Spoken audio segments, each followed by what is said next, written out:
Good afternoon, class. Good afternoon, sir. Okay, please sit down. Okay. Let's relate your I want you to relate your answer on the topic that we have, which is the law of inertia. What can you say about the picture? Let's have first the first picture. First things first. Who can state the first law of motion? Sir. Yes, Parsha.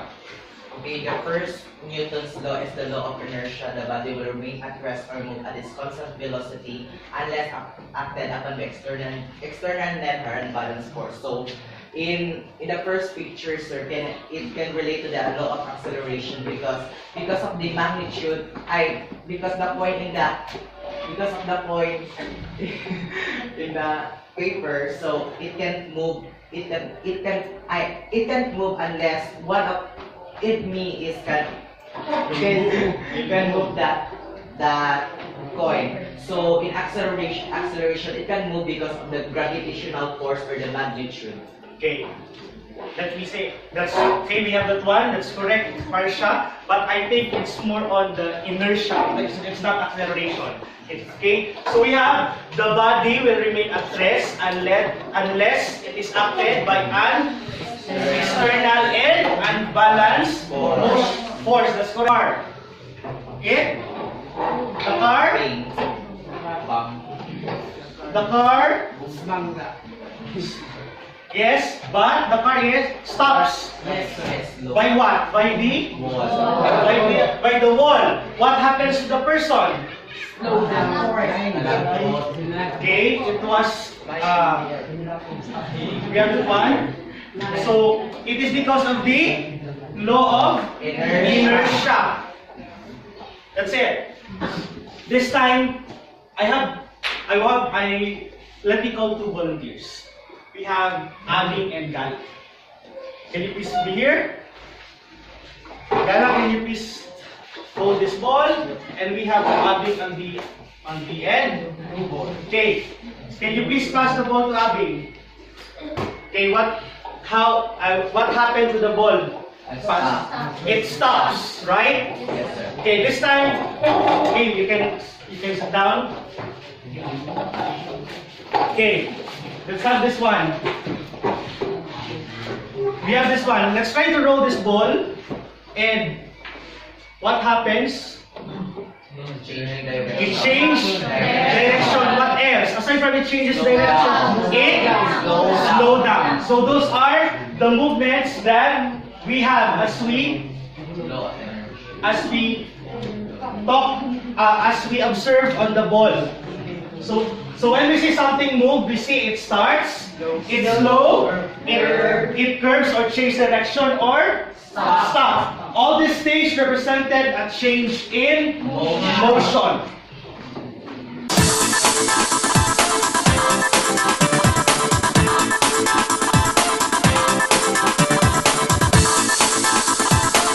For us to have a consistency of our problem solving later, you're going to use these units for you to have a uniform output. For the acceleration, you're going to use meter per second squared. For the force, you're going to have the N or the Newton, and mass is and kilogram for the mass. Please remember those units that you're going to use. Okay. Who can remember in mathematics you have your problem solving? And do you recall what are the steps in problem solving? Anyone who can volunteer? Okay. The step one is to what is asked aside from that? What is given? That's correct. Anyone else? Okay, what is the word clue? That's correct. What is asked, what is given, and what are the words clue? I'm hoping that you're going to use those mathematical steps in our science class. Okay, let's try to have an illustration. Number one. How much force or thrust must a 30,000 kilogram jet plane develop to achieve an acceleration of 1.5 meter per second? What is asked and what is given. That is the steps for the problem solving. So we have the given. The given is the mass, which is 30,000 kilogram, and the acceleration, which is 1.5 meter per second squared. And what is asked is the force. So you have now your solution. On your solution, you need to identify first your formula. Okay, formula. So we have that formula. F is equals to mass times acceleration. Then after that, substitute what is given. So mass is equals to 30,000 kilogram and 1.5 for the acceleration. The next one, you're going to multiply those two. So we have 45,000 kilogram meter per second squared. Or should we say the 45,000 Newton, because we have now for the force. Okay. Any question for the illustration? Okay, this time, let us group yourselves into three. Can you? 1, 2, 3. 1, 2, 3. 1. 1, 2, 3. 1, 2, 3. 1, 2, 3. 1, 2, 3, 2, 1, 2. Okay. Go to your group. We have this group number 1. Here will be group number 2 and group number 3. Please choose your leader.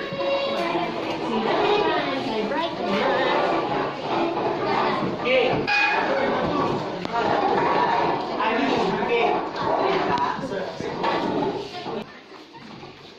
Okay.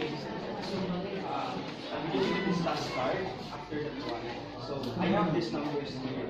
For example, 10 numbers. So you're going to release 1 to 10 only. But for example, you have 11 numbers. So you're going to release 1 to 11. So for example, the 12 will be put back here.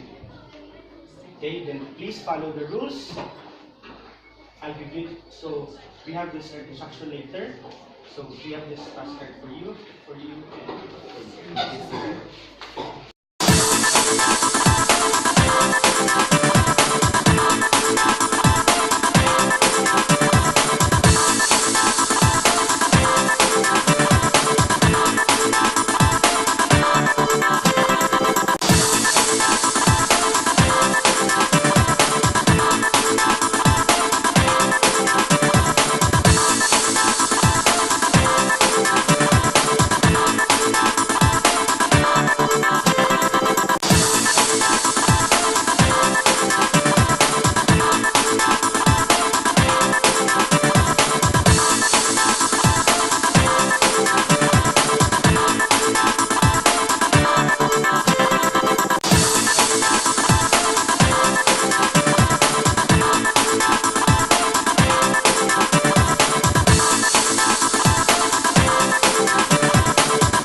Okay.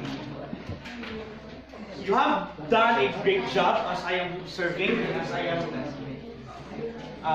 trying to see your answers. This time, let's go to our trio activity. Okay, raise those who got the number 1. Okay, please raise your numbers. Number 1. Number 1. Who got number 1? Number 1. Okay, we have one. Number 2. Who got number 2? Number 2. Number 2.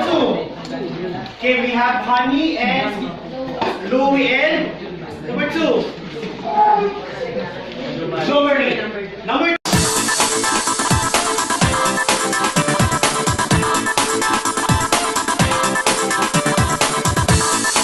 Please meet up with your katrio.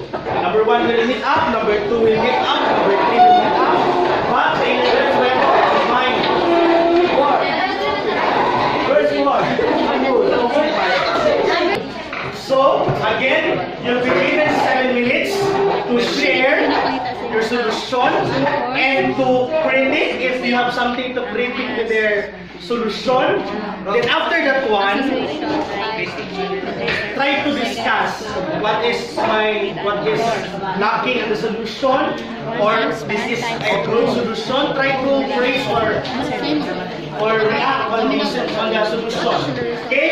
Another 7 minutes starts now. Minimize your voice when you are discussing your group.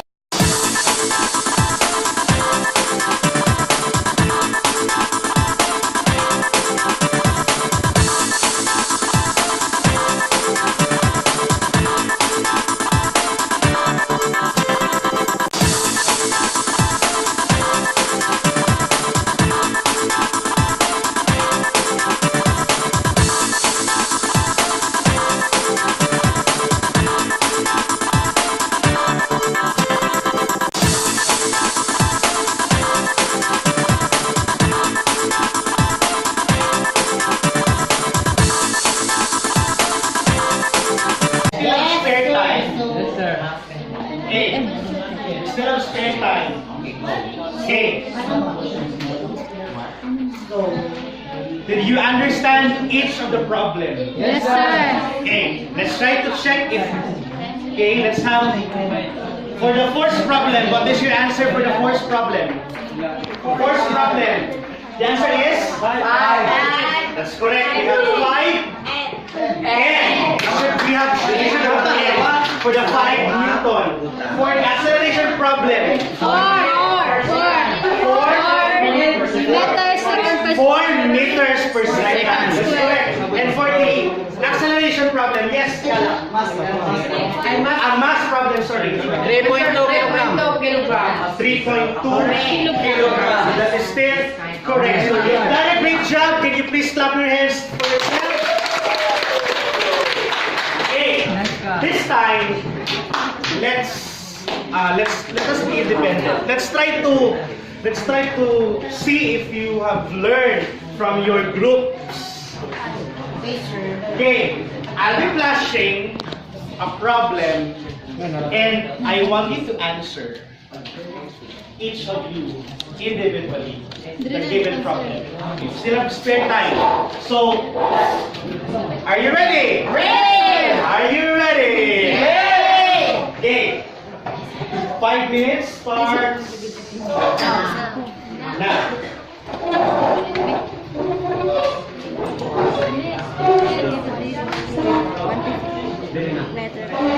You may go with your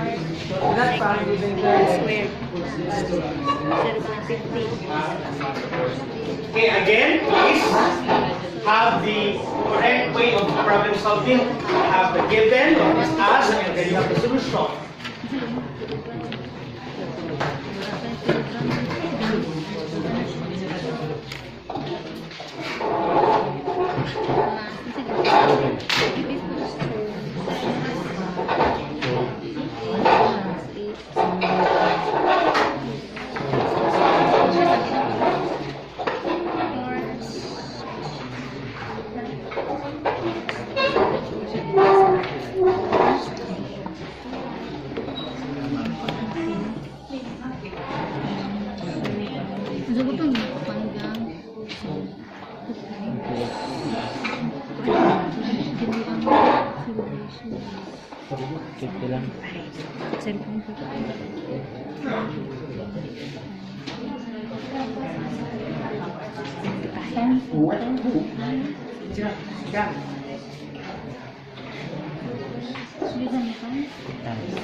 Dito na.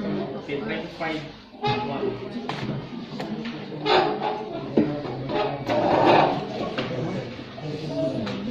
Sir. Okay, I will just go in your table and let me. Dito na.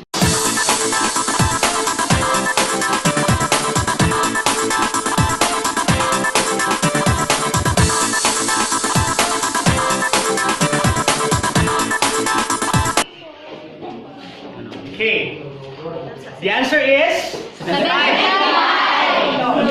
75 Newton. 75 Newton. So this is the solution. We have A is equals to 150 meters per second squared. M is equals to 0.5 kilogram. Where F is the unknown, or what is mass. So we have the solution.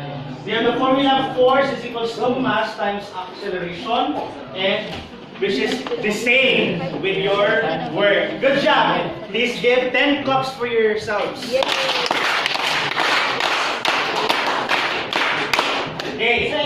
So we have this one. So again, what is Newton's second law? Newton's second law is okay. Anything? Any other hand, please? Can you please? What is our class of standard number 2? That's correct. Raise your hand. Yes, Elmer. What is the second law? Second law, the velocity of an object changes when it is subjected to an external force. That's correct. What is how to solve the force of a given object? How to solve the force of a given object? Yes. Well, Ruby. To solve the force is you need to times the mass and acceleration. That's correct. To solve the force, we need to times or multiply the mass and the acceleration, which is the same in your algebra that we have in mathematics, in your lower years. How to solve the acceleration? Yes, Desi. Acceleration is equals to force divided by mass. Okay, when the force is divided by the mass, that is your acceleration. What is the unit used for acceleration? It's Meter second. can you please raise your hand? Any other hand, please? Yes, Albert. Meter per second square. The last one, how to solve the mass given the force? How to solve the mass of an object? By yes, how to solve? Mass equals force divided by Okay, when the force is divided by the acceleration. What is the unit used for mass? Kilogram. The unit used for force is Newton. And remember that it is named after the scientist, which is Isaac Newton. Because Newton, we have Newton proposed and given the 3 laws of motion, and another one is the law of the gravitational force. But we are still done with the two laws of motion.